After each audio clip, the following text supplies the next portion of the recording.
Dr. Guglin here from HyperFit MD Age Management Center here in downtown Milford, Connecticut.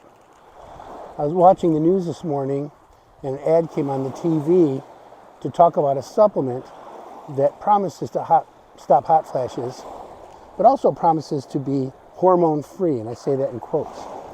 So I looked this stuff up, and of the 4 first side effects from it, behind nausea and vomiting, number 3 was hot flashes. So how well can this stuff work, number 1? And number 2, those of us in the field and those of us who follow the science of medicine clearly understand that estrogen is the hormone that stops hot flashes.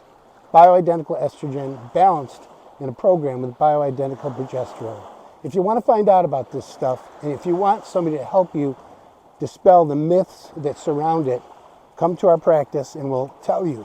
First, consultation is always free, and the phone number is 203-890-9777.